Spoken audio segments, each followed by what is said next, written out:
Assalamualaikum warahmatullahi wabarakatuh. Kami dari kelompok proses produksi casting dan molding ingin mempresentasikan hasil diskusi kami.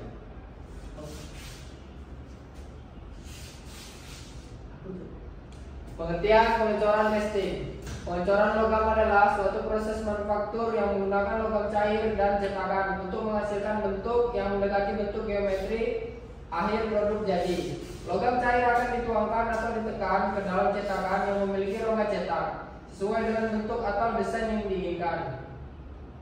Sejarah pengecoran.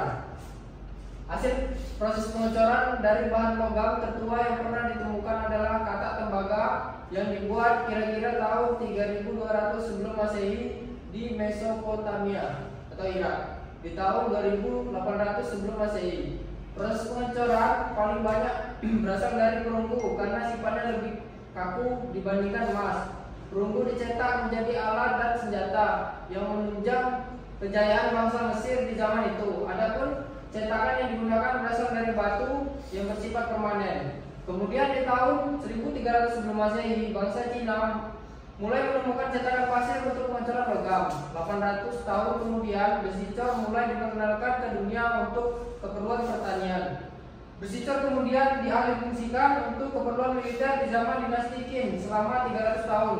Setelah 1000 tahun, teknologi pengecoran banyak berperan pada pembangunan katedral dan gereja. Teori pengecoran dan prakteknya baru diperkenalkan oleh Vanocchio Biringuccio yang juga dinamakan sebagai bapak industri pengecoran. Jenis bahan logam yang umum digunakan dalam industri pengecoran. Yang pertama, besi kelabu atau iron. Yang kedua, aluminium. Yang ketiga, besi cor bulat. Yang keempat, besi.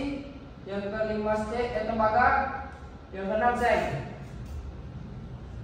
Sebelum memilih logam yang akan digunakan dalam pengecoran, hal berikut yang harus dipertimbangkan, yaitu yang pertama titik leleh, yang kedua ketahanan haus, yang ketiga tingkat kebutuhan volume, yang keempat kemampuan redaman, yang kelima efektivitas biaya, yang keenam kecepatan pendingin, yang terakhir bobot. Jenis-jenis pengecoran tradisional yaitu sand mold casting. Metode pengecoran logam dengan cetakan pasir dikenal sebagai sand casting atau sand molding casting. Metode pengecoran sand molding casting ini merupakan metode pengecoran logam yang tertua dari metode lainnya.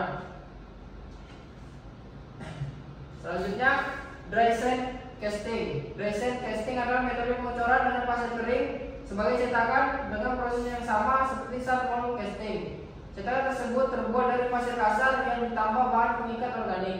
Setelah itu cetakan dibakar dalam oven pada suhu 200 sampai 300 derajat Celcius. Yang ketiga, cell mold casting. Cell mold casting ini juga dikenal sebagai cell molding. Cell molding merupakan metode pengecoran cetakan koneksi yang menggunakan campuran pasir dan resin pengeras cangkang untuk membentuk cetakan. Selanjutnya, cement mold casting. Cement mold casting adalah cetakan pasir yang terdiri dari campuran pasir, semen, dan air. Selain itu dapat juga tambahan beberapa tetesan gula untuk menambah kecepatan pengerasan pasir. Selanjutnya, vacuum mold casting. Vacuum mold casting adalah metode pengecoran dengan dimensi kecil dan detail halus. Vacuum mold casting juga digunakan dalam pengecoran dari bahan plastik. Selanjutnya akan dibacakan oleh saudara Batul. Ya, jenis casting non tradisional. High pressure die casting (HPDC). High pressure die casting adalah teknik pengecoran logam dengan proses pengecoran yang bertekanan tinggi. Proses pengecoran membutuhkan tekanan yang relatif tinggi untuk menghasilkan produk cor. Centrifugal casting. Centrifugal casting adalah proses pengecoran di mana cetakan diputar bersamaan dengan menuangkan logam cair ke dalamnya. Hal tersebut bertujuan untuk mendorong logam cair melalui gaya sentrifugal yang disebabkan oleh putaran cetakan. Kelebihan dan kekurangan pengecoran logam. Yang pertama, beberapa kelebihan dari pengecoran logam diantara meliputi dapat membuat bentuk yang rumit. Yang kedua, menghemat waktu dan pengerjaan produk massal. Yang ketiga, dapat menggunakan bahan yang tidak dapat dikerjakan dengan proses tidak terbatas. Yang kelima, bahan dapat direbut ulang. Terdapat beberapa kekurangan dari pengecoran logam. Yang pertama, kurang ekonomis untuk produksi dalam jumlah kecil. Yang kedua, penggunaan secara umum lebih kasar dibanding proses pemesinan. Yang ketiga, toleransi kepresisian ukuran harus lebih besar dibanding produk pemesinan. Molding atau pencetakan adalah sebuah proses produksi dengan membentuk bahan mentah menggunakan sebuah rangka kaku atau model yang disebut sebuah mold. Sebuah mold adalah